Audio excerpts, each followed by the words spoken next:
दोस्तों नमस्कार।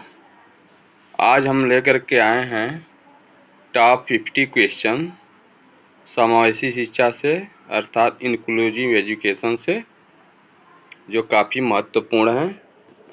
आए हुए प्रश्न हैं, तो चलिए 1 नंबर प्रश्न पर हम चलते हैं।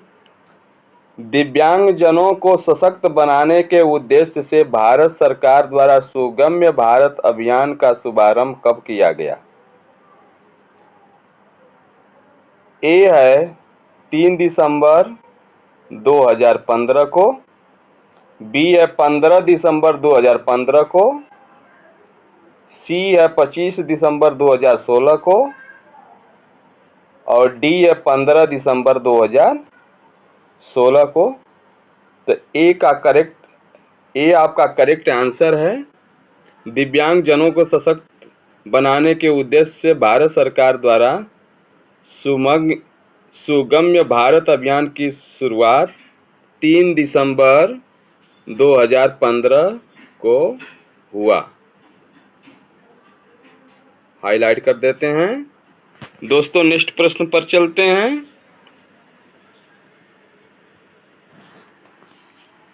फुल फॉर्म बतलाना है। आईईपी का पूर्ण रूप है, यानी क्या कहते हैं। ए पर चलते हैं। Individual educational programme. बी होता है इंडिविजुअलाइज एजुकेशनल प्लान। सी होता है इंडिविजुअलाइज एजुकेशनल प्रोग्राम। डी होता है इंडिविजुअल एजुकेशनल प्रोग्राम। तो दोस्तों इसका करेक्ट आंसर सी होगा, इंडिविजुअलाइज एजुकेशनल प्रोग्राम। इसे हाईलाइट कर देते हैं। अब नेक्स्ट प्रश्न पर चलते हैं। दिव्यांगजन अधिकार अधिनियम 2016 के किस अध्याय में शिक्षा की बात की गई है? ए है अध्याय 2 में, बी है अध्याय 3 में, सी है अध्याय 5 में, डी है अध्याय 7 में। तो दोस्तों दिव्यांगजन अधिकार अधिनियम 2016 के जो बात की गई है वह अध्याय 3 में की गई है, इसलिए करेक्ट आंसर आपका बी हो जाएगा, अध्याय 3। नेक्स्ट प्रश्न पर चलते हैं।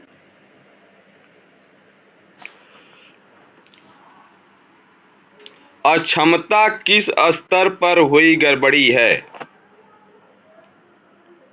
ए है कार्यात्मक स्तर पर, बी है शारीरिक ढांचा के स्तर पर, सी है सामाजिक स्तर पर, डी है इनमें से कोई नहीं।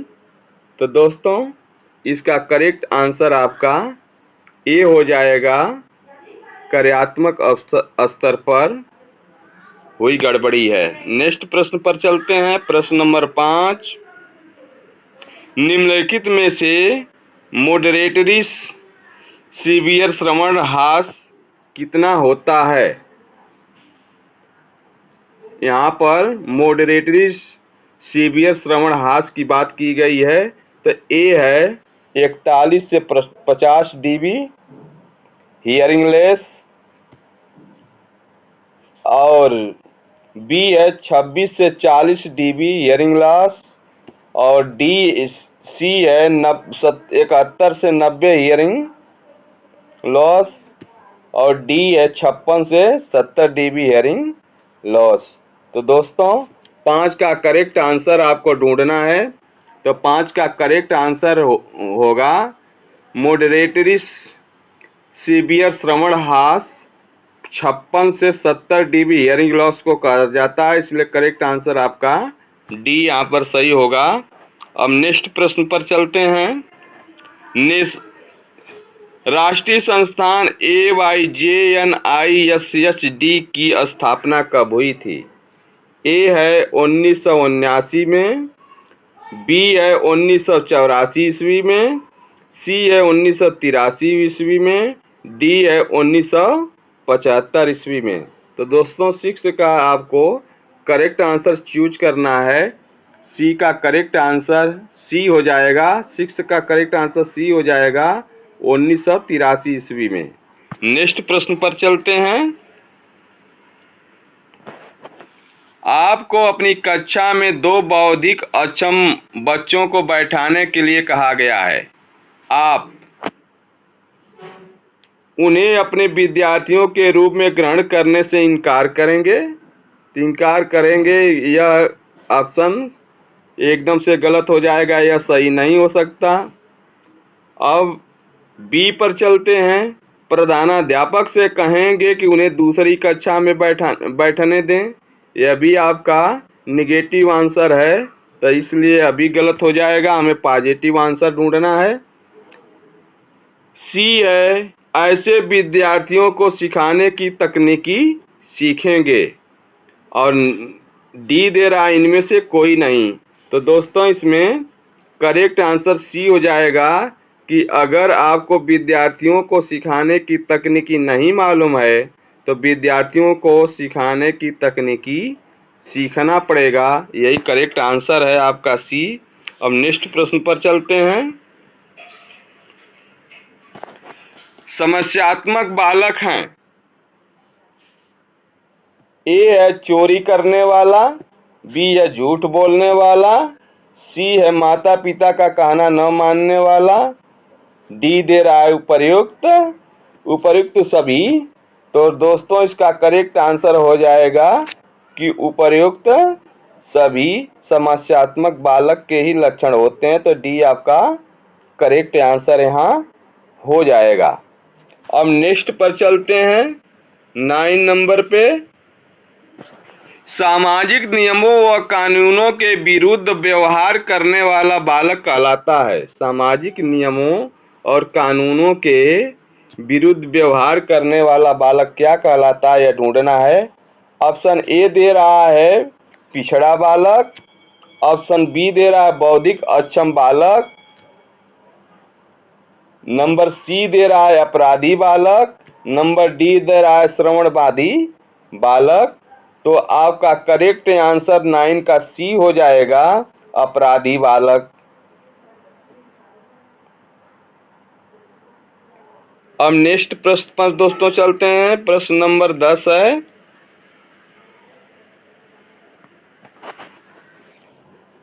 विद्यालयों में सृजनात्मक आधारित शिक्षा हेतु निम्नलिखित में से क्या आवश्यक है? तो ए है रटंत शिक्षा को प्रोत्साहन देना, बी है विद्यालय की प्रशासन व्यवस्था में सुधार लाना, सी है छात्रवृत्ति को प्रोत्साहन देना, डी है मूल्यांकन प्रणाली में बदलाव में सुधार करना। तो दोस्तों इसमें आपका करेक्ट आंसर डी हो जाएगा, मूल्यांकन प्रणाली में सुधार लाना।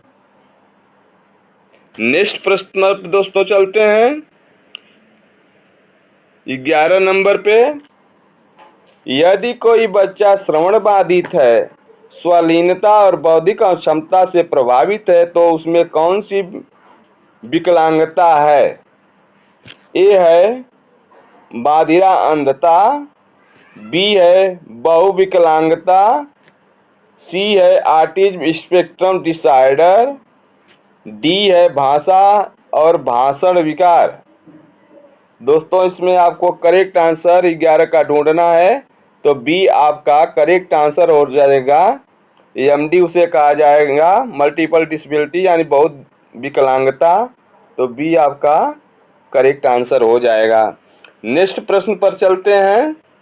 क्योंकि जान लीजिए कि जब एक से अधिक दिव्यांगता बच्चे के अंदर मौजूद होती है तो बहुदिव्यांगता के अंतर्गत आता है। नेक्स्ट प्रश्न पर चलते हैं 12 नंबर पे।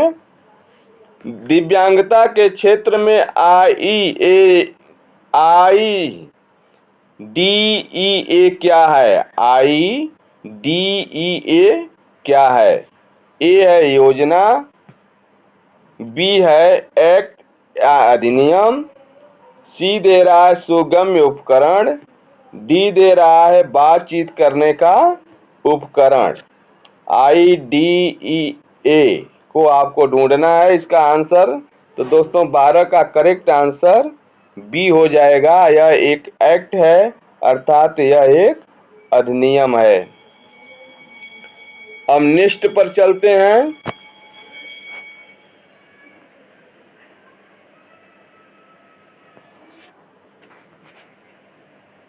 तेरह नंबर प्रश्न है, भारतीय लूनासी अधिनियम कब बना? ए है 1987 ईस्वी में, बी है 1912 ईस्वी में, सी है 2016 ईस्वी में, डी है 1992 ईस्वी में। तो दोस्तों इसका 13 का करेक्ट आंसर बी हो जाएगा। 1912 ईस्वी में भारतीय लूनासी अधिनियम बना था। दोस्तों नेक्स्ट प्रश्न पर चलते हैं, प्रश्न नंबर 14 पे। अष्ट विकलांगता बच्चों का राष्ट्रीय संस्थान कहाँ स्थित है? ए दे रहा है सिकंदराबाद, बी दे रहा है आपका मुंबई, सी दे रहा है कोलकाता, डी दे रहा है चेन्नई। तो अष्ट विकलांगता की यहाँ बात की गई है, तो इसका राष्ट्रीय संस्थान आपका 14 नंबर का हो जाएगा, सी करेक्ट आंसर। कोलकाता में अवस्थित है, यानी यहाँ पर संस्थान है। अब नेक्स्ट प्रश्न बस दोस्तों चलते हैं, प्रश्न नंबर 15 पे। भारतीय सांकेतिक भाषा का राष्ट्रीय संस्थान कहाँ स्थित है? ए है इंदौर में, बी है मुंबई में, सी है कोलकाता में, डी है नई दिल्ली में। तो 15 का आपका करेक्ट आंसर डी हो जाएगा, नई दिल्ली में। यह ओखला में अवस्थित है। स्थान भी जान लीजिए, करेक्ट कभी पूछ दे, अगर ओखला दे तो ओखला भी मार देना है। नेक्स्ट प्रश्न पर चलना है। अब आपके सामने स्क्रीन पे 16 नंबर का प्रश्न है, निम्न में से कौन से स्वलीनता स्वपरायणता के लक्षण हैं? ए है कमजोर सामाजिकरण, बी है कमजोर संचार, सी है रूढ़िबद्ध व्यवहार, और डी है उपर्युक्त सभी। तो दोस्तों इसका 16 का करेक्ट आंसर आपका डी हो जाएगा। निम्नलिखित में से कौन स्वलीनता स्वपरायणता के लक्षण है? तो यह ऊपर के सभी तीनों, कमजोर सामाजिकरण, कमजोर संचार और रूढ़िबद्ध व्यवहार, ये तीनों होते हैं लक्षण, इसलिए करेक्ट आंसर आपका डी सही हो जाएगा, all of the above. Next पर चलते हैं।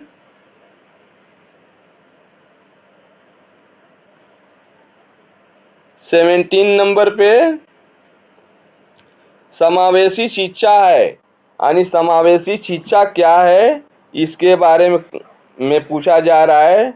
हाँ, सीए के समूह में समावेशी शिक्षक, बी है कक्षा में विविधता का जश्न मनाना, सी है सख्त प्रवेश प्रक्रियाओं को प्रोत्साहित करना, डी है तथ्यों की व्याख्या शामिल है।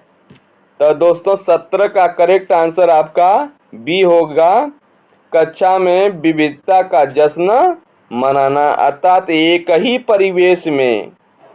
समावेशी शिक्षा उसे कहते हैं जब एक ही परिवेश में अनेक समस्याओं से पीड़ित बालक एक साथ मिल करके एक ही छत के नीचे एक ही माहौल में शिक्षा ग्रहण करते हैं, तो उसे समावेशी शिक्षा कहते हैं। तो इसलिए करेक्ट आंसर आपका बी हो जाएगा, कक्षा में विविधता का जश्न मनाना। नेक्स्ट प्रश्न पर चलते हैं 18 नंबर पे।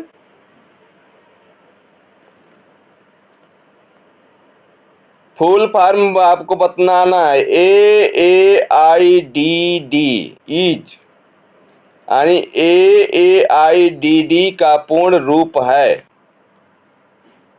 यह है American association the intellectual and developmental disabilities. First आपका यह हो गया। दूसरा American society of investigation to development deviation, और सेकेंड है American association of permanent and development deviation, और थर्ड है American association for intellectual and development deviation. तो आपको करेक्ट आंसर 18 का ढूंढना है। 18 का करेक्ट आंसर ए हो जाएगा।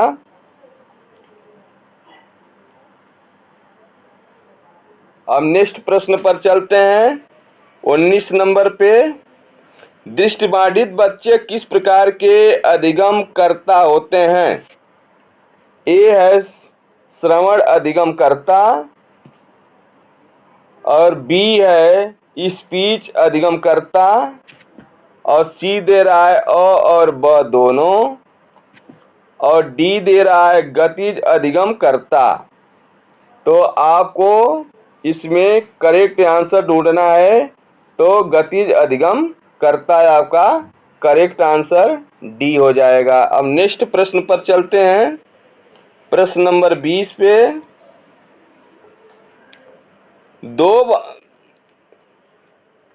शैक्षिक द्विभाषिता क्या है? यहाँ पर दे रहा है शैक्षिक द्विभाषिता क्या है। ये दे रहा है 2 भाषाओं को एक साथ पढ़ना। बी दे रहा है बच्चों की प्रथम भाषा को आधार बनाकर दूसरी भाषा सिखाना। सी है बच्चों की मातृभाषा का विरोध करना। तो विरोध कर नहीं सकते हैं, पॉजिटिव आंसर हमें चाहिए, तो इसलिए यह कट हो जाएगा। और डी दे रहा है प्रयुक्त सभी, तो एक कट हो गया, तो इसलिए यह भी कट हो जाएगा, यानी यह भी गलत हो जाएगा। तो 20 नंबर का बी आपका करेक्ट आंसर है। बच्चों की प्रथम भाषा को आधार बनाकर दूसरी भाषा को सिखाना ही शैक्षिक द्विभाषा कहा जाता है। प्रथम भाषा से यहाँ तात्पर्य उनके पर्सनल लैंग्वेज से है, यानी जो टूटी फूटी भाषा में वह जानकारी प्राप्त कर सकते हैं, तो उसको मिला करके आप खुद की द्वारा तैयार करी भाषा का प्रयोग करेंगे, तो वही होता है बच्चों की प्रथम भाषा का आधार बनाकर दूसरी भाषा में सिखाना।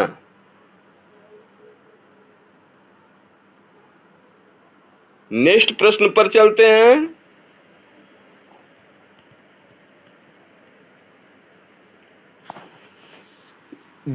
GLAD का पूर्ण रूप है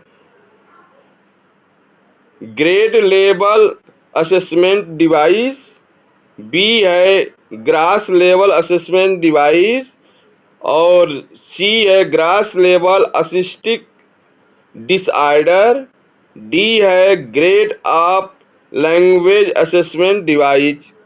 तो दोस्तों 21 का आपको करेक्ट आंसर चूज करना है। 21 का करेक्ट आंसर ए हो जाएगा।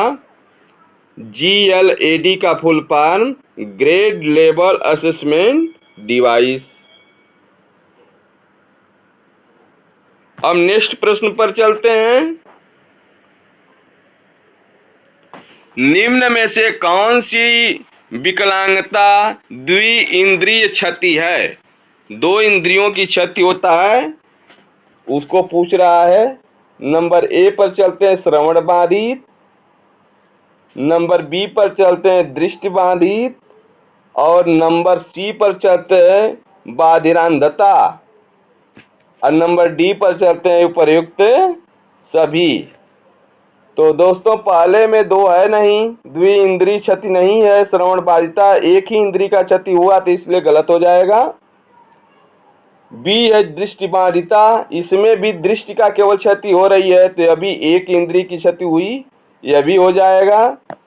बाधिरांधता यानी बधिर भी है बालक, और आंखों से प्रॉब्लम भी है, सुनने भी प्रॉब्लम है, तो इसलिए आपका करेक्ट आंसर यहाँ पर सी हो जाएगा, डीप ब्लाइंडनेस।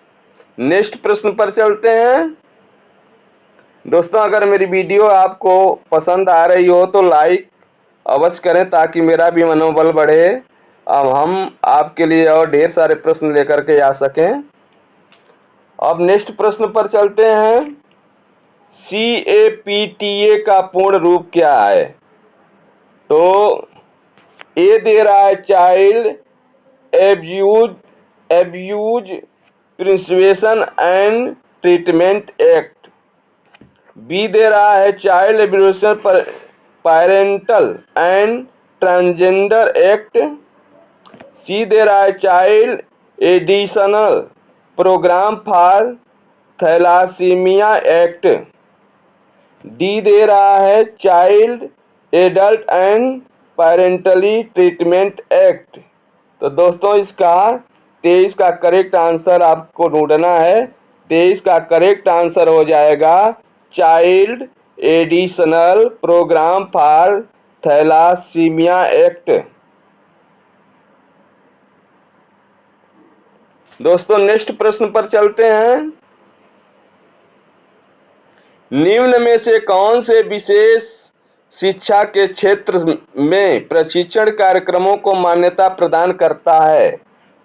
या अगर आप स्पेशल एजुकेटर हैं तो इसके बारे में आपको करेक्ट आंसर होगा, तो इसका करेक्ट कमेंट भी हमें आप कर छोड़ दीजिएगा।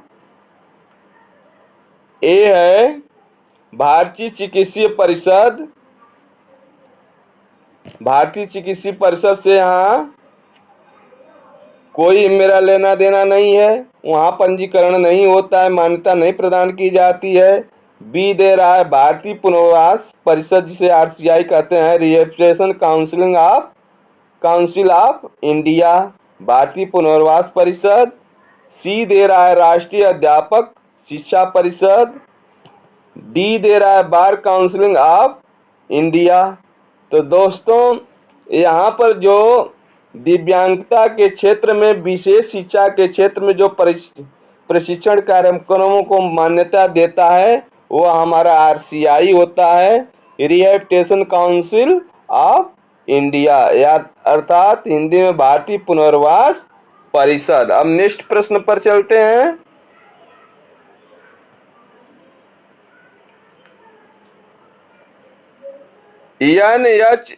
NHFDC की स्थापना कब हुई थी?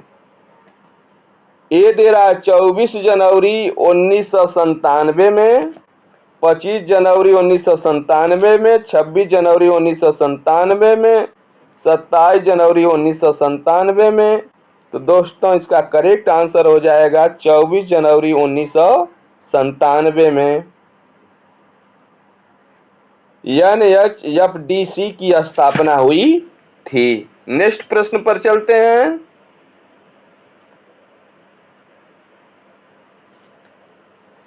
DCHP का पूर्ण रूप है? ए है deaf child handicap parents. B है deaf child hearing parents. C दे रहा है deaf child hearing problem. D दे रहा है डेवलपमेंटल चाइल्ड हैंडीकैप पेरेंट्स। दोस्तों इसका करेक्ट आंसर आपको ढूंढना है, तो इसका करेक्ट आंसर बी होगा डेफ चाइल्ड हियरिंग पेरेंट्स। अब नेक्स्ट प्रश्न पर चलते हैं। श्रवण हानि की डिग्री का सही क्रम है?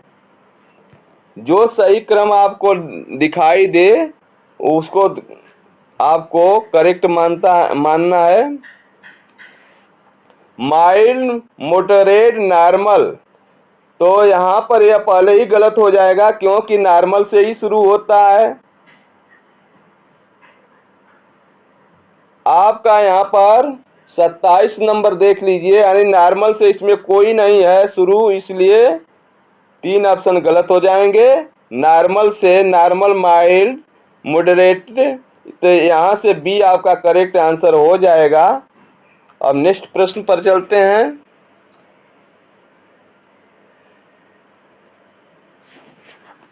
निम्न में से कौन सी अधिगम अक्षमता वाले बच्चों की विशेषता है? अधिगम अक्षमता वाले बच्चों की विशेषता ये दे रहा है 50/50 से नीचे की बुद्धि लब्धि।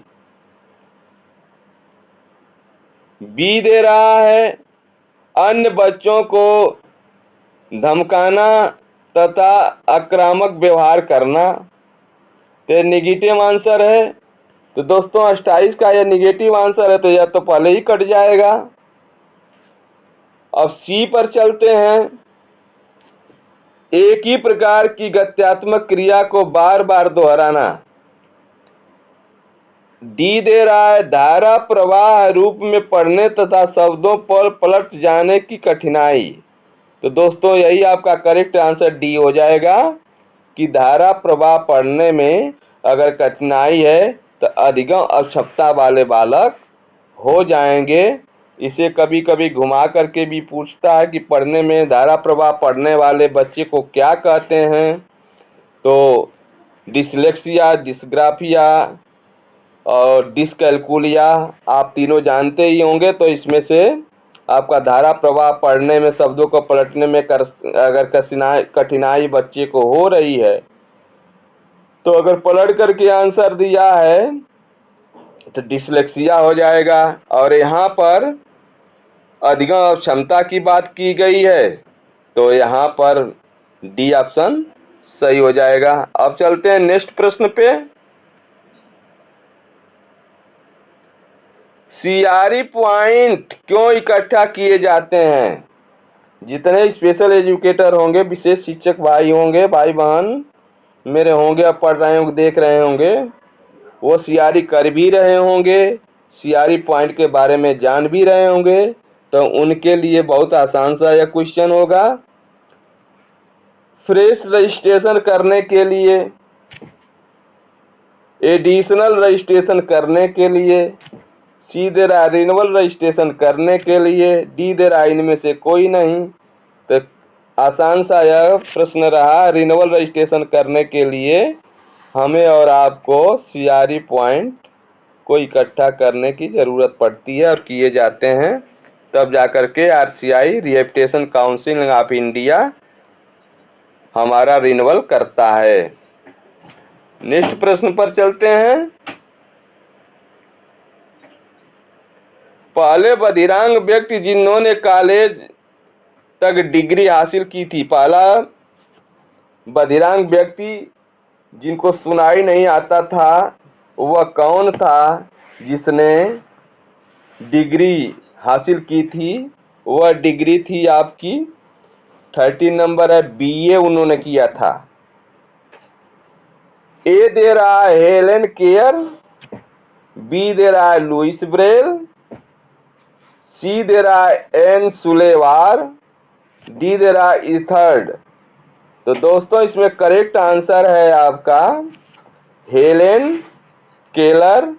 इन्होंने सबसे पहले डिग्री हासिल की थी, अर्थात बीए की डिग्री प्राप्त किया था। नेक्स्ट प्रश्न पर चलते हैं।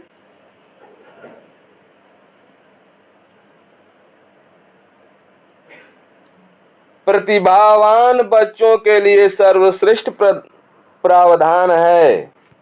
ए है योग्यता के आधार पर समूह बनाना, बी है दोहरी कक्षा उन्नति देना, सी है कार्यक्रम को समृद्ध बनाना, डी है विशिष्ट विद्यालयों का प्रावधान करना। तो दोस्तों 31 का करेक्ट आंसर आपको ढूंढना है। तो 31 का करेक्ट आंसर आपका सी हो जाएगा, कार्यक्रम को समृद्ध बनाना है।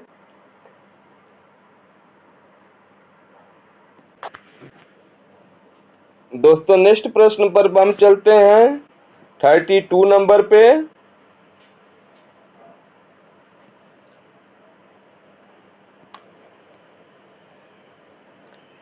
The wild boy of the Aveyron पुस्तक के लेखक कौन है? जीन मार्क इटार्ड, बी दे रहा है एलेन, सी दे रहा है कार्ल सनिक, डी दे रहा है प्लेटो। तो दोस्तों 32 का आपका करेक्ट आंसर ए हो जाएगा। जीन मार्क इटार्ड ने इस पुस्तक को लिखा था। अब नेक्स्ट प्रश्न पर चलते हैं। निम्नलिखित में से कौन सी मूल रचना विशेष आवश्यकता वाले बच्चों को पढ़ने के लिए अधिक उपयुक्त है? अगर स्पेशल एजुकेटर है तो आपको जानना चाहिए कि स्पेशल चाइल्ड के लिए उपयुक्त चारों में से कौन सबसे अच्छी है।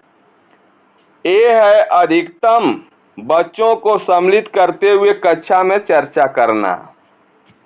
बी है विद्यार्थियों को संबोधित करते हुए अध्यापक द्वारा मार्गदर्शन करना। सी है सहकारी अधिगम एवं सहपाठी शिक्षण।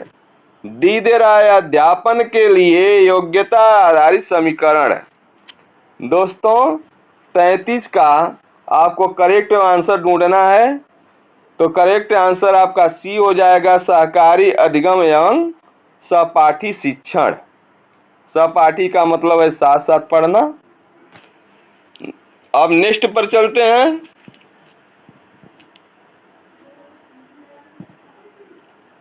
कार चलाने का लाइसेंस दिया जा सकता है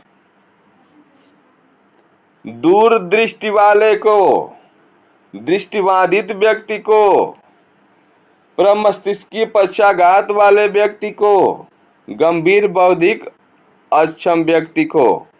चारों में से आपको ढूंढ कर निकालना है कि अगर इस विकार से पीड़ित है तो उसे कौन सा, किसको कार चलाने का लाइसेंस दिया जा सकता है। तो दृष्टिबाधित को दिया नहीं जा सकता, यह आपका गलत हो जाएगा। दृष्टिबाधित है, कार चला नहीं सकता। प्रमस्तिष्कीय पक्षाघात वाला व्यक्ति है, वो भी नहीं चला सकता। गंभीर बौद्धिक अक्षमता व्यक्ति है तो वो भी नहीं चला सकता। आपका एक पड़ा तो दूर दृष्टि दोष, यानी जो दृष्टि दोष है तो उसे दूर की वस्तु दिखाई देती है, अर्थात पास की वस्तु में थोड़ी प्रॉब्लम है, तो यस को दिया जा सकता है। इसलिए करेक्ट आंसर आपका ए सही हो जाएगा। अब नेक्स्ट प्रश्न पर चलते हैं। सामाजिक अंतःक्रिया की समस्या किसके अंतर्गत आती है? ए है चाइल्डहुड डिसइंटीग्रेटेड डिसऑर्डर। बी है डिसकैलकुलिया। सी है परवेसिव डेवलपमेंट डिसऑर्डर। और डी दे रहा है डिसग्राफिया। तो दोस्तों इसका करेक्ट आंसर आपका 35 को ढूंढना है, तो 35 का करेक्ट आंसर हो जाएगा सी, परवेसिव डेवलपमेंट डिसऑर्डर सामाजिक अंतःक्रिया की समस्या को कहते हैं। इसका करेक्ट आंसर आपका सी हो जाएगा। नेक्स्ट प्रश्न पर चलते हैं। 36 नंबर है, स्थानीय स्तर की समिति किस अधिनियम में शामिल है? ए है PWD एक्ट 1995। बी दे रहा है एंटी एक्ट 1999। सी दे रहा है CRCI एक्ट 1992। डी दे रहा है आपका इनमें से कोई नहीं।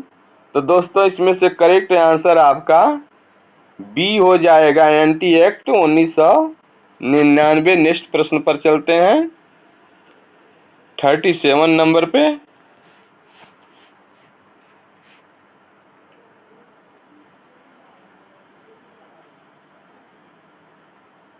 कान के किस भाग में आर्गन ऑफ कार्टिज पाई जाती है?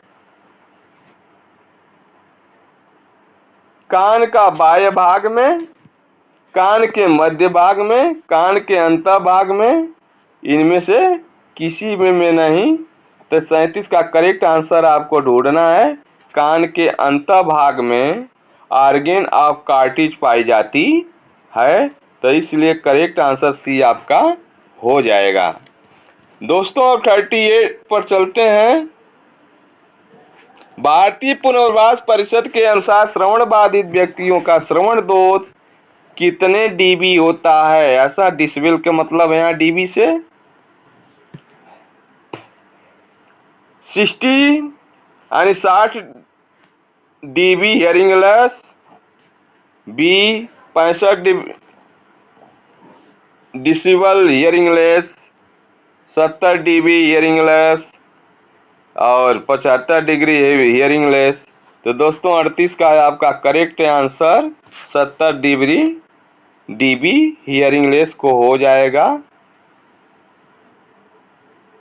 इसे हाईलाइट कर देते हैं। अब नेक्स्ट प्रश्न पर चलते हैं 39 पे।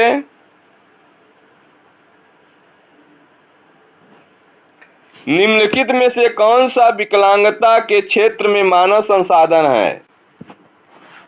विशेष शिक्षक, श्रवण वैज्ञानिक, सी दे रहा मनोवैज्ञानिक, डी दे रहा उपयुक्त सभी। तो निम्नलिखित में से विकलांगता के क्षेत्र में मानव संसाधन है, तो दोस्तों इसमें से सभी भी मानव संसाधन है। तो कहीं एक ही पर मत मार दीजिएगा, आप स्पेशल एजुकेटर हैं, विशेष शिक्षक पर न मार दीजिएगा अपना पक्ष लेते हुए। यहाँ पर डी ऑप्शन सही हो जाएगा, उपर्युक्त सभी पर। नेक्स्ट प्रश्न पर चलते हैं।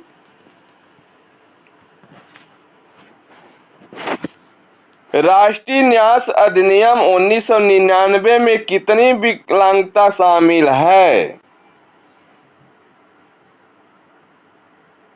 दे रहा है 7 प्रकार की विकलांगता, बी दे रहा है 16 प्रकार की विकलांगताएं और सी दे रहा है 4 प्रकार की विकलांगताएं और डी दे रहा है आपका 21 प्रकार की विकलांगताएं। तो 1999 में दोस्तों 4 प्रकार की विकलांगताएं थी, तो आपका करेक्ट आंसर 40 का हो जाएगा सी, अर्थात 4 प्रकार की दिव्यांगता करेक्ट आंसर। नेक्स्ट प्रश्न पर चलते हैं।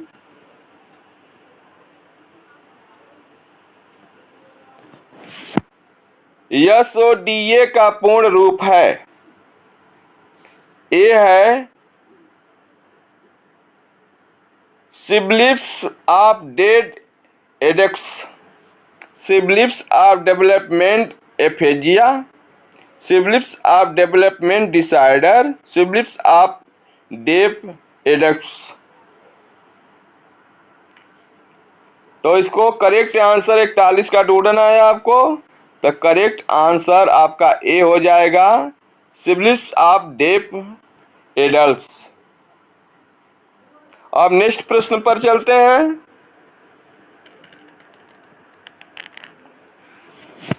श्रवण बाधित बच्चों को व्याकरण सिखाने के लिए भाषा शिक्षक की प्रविधि का प्रयोग किया जाता है।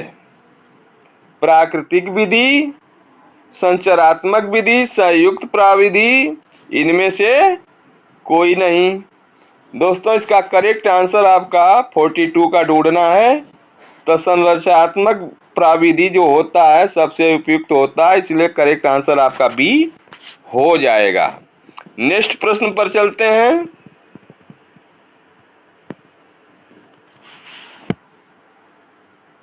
इस समय तो आप सभी इसी को देख रहे हैं, अगर आप इसको स्पेशल एजुकेटर हैं तो। यदि एक बच्चे को सीखने में समस्या है तो उसको कौन सी समस्या है? डिसग्राफिया, ए पर दिया रहा है डिसग्राफिया, बी पर दिया है डिसप्रेक्सिया और सी पर दे रहा है डिसलेक्सिया और डी पर दे रहा है डिसकैलकुलिया।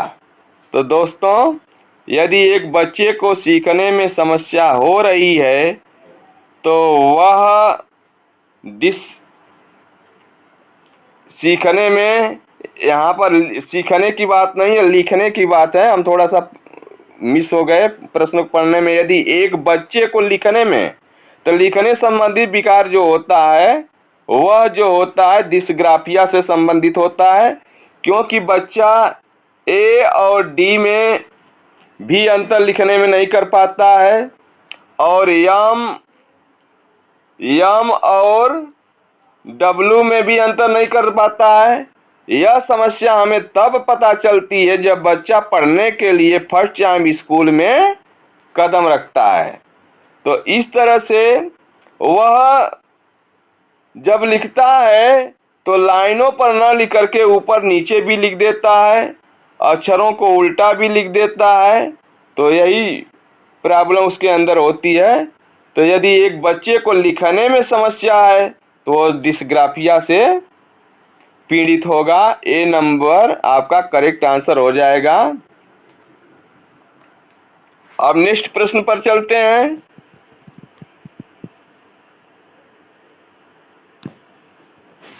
विश्व विकलांग दिवस 3 दिसंबर 1981 से पहले कब मनाया जाता था?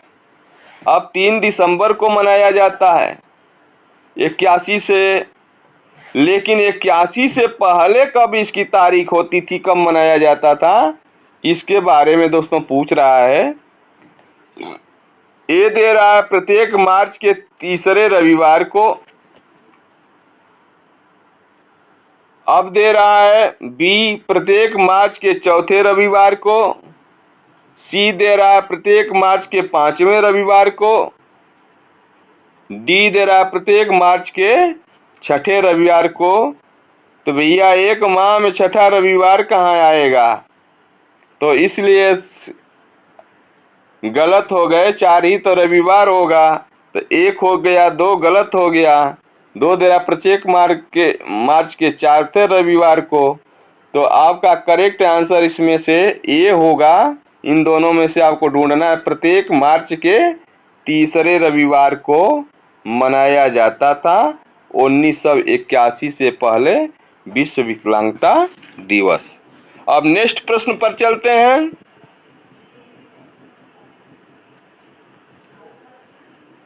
डिसिबल लिखने का सही तरीका है। अब देखिए, ए दे रहा है डीबी, दोनों कैपिटल कर दिया है। तो यह इसलिए यह क्या हो जाएगा? गलत हो जाएगा। दोनों बड़ा लेटर का प्रयोग होता ही नहीं है। तो 45 नंबर का आपको करेक्ट ढूंढना है। इसमें लिख रहा है कि डी बड़ी और बी छोटी, यह भी गलत हो जाएगा। सी दे रहा है डी छोटी और बी बड़ी, तो यही आपका करेक्ट आंसर है। और डी भी लास्ट वाला भी गलत है। चलते हैं नेक्स्ट प्रश्न पे। यूएनसीआरपीडी में कितने अध्याय हैं? ए दे रहा है 40, बी दे रहा है 50, सी दे रहा है 70, 60, डी दे रहा है 70। तो दोस्तों 46 का आपका करेक्ट आंसर बी होगा। यूएनसीआरपीडी में 50 अध्याय होते हैं। इसको आप याद रखिएगा, प्रश्न जब एग्जाम में आए तुरंत मारिएगा। नेक्स्ट पर चलते हैं। निम्नलिखित में से कौन सी समावेशी शिक्षा की विशेषता नहीं है? यानी है वाले को काटना है और नहीं है तो उसको सही करना है। अर्थात इसमें अब उल्टा हो गया, इसमें नकारात्मक ढूंढना है, जिसमें नहीं होगी उसको ढूंढना है। तो दोस्तों देखते हैं कि कौन नकारात्मक है। ए दे रहा है यह केवल विशिष्ट छात्रों के सीखने में अभिवृद्धि करती है। और बी दे रहा है समान अवसर प्रदान करती है। सी दे रहा है यह सभी विद्यार्थियों की क्षमताओं को अधिकतम स्तर तक बढ़ाना चाहती है। डी दे रहा है प्रयुक्त सभी। केवल यह शब्द है, केवल शब्द जो होता है आपका निगेटिव होता है। दोस्तों केवल शब्द निगेटिव होता है, इसलिए आपका आंसर ए करेक्ट हो जाएगा। यह केवल विशिष्ट छात्रों के सीखने में अभिवृद्धि करती है, क्योंकि निगेटिव आंसर पूछा है तो निगेटिव आंसर आपका ए है। अब नेक्स्ट प्रश्न पर चलते हैं। अध्यापक को कक्षा में बहुभाषा को समझना चाहिए, बहुभाषा को एक समस्या समझना चाहिए। अब बी को देखिए, अध्यापक को कक्षा में बहुभाषा को एक व्यवस्था व्यवस्थागत मुद्दा समझना चाहिए। अब दे रहा है सी, अध्यापक को कक्षा में बहुभाषा को एक रुकावट समझना चाहिए। अब डी दे रहा है अध्यापक को कक्षा में बहुभाषा को एक गुण और साधन समझना चाहिए। अब आपको इसमें से करेक्ट आंसर ढूंढना है कि कौन इसमें भरा जाएगा। तो आपका लास्ट करेक्ट आंसर होगा अध्यापक को कक्षा में बहुभाषा को एक गुण और साधन समझना चाहिए। इससे अच्छा कोई पॉजिटिव आंसर नहीं है, इसलिए करेक्ट आंसर आपका डी हो जाएगा। अब नेक्स्ट प्रश्न पर चलते हैं।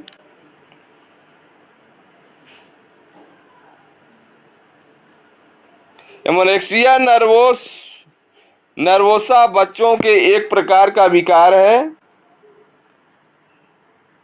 तो ए दे रहा है भोजन, बी दे रहा है आत्म केंद्रित, सी दे रहा है भावात्मक, डी दे रहा है चिंता।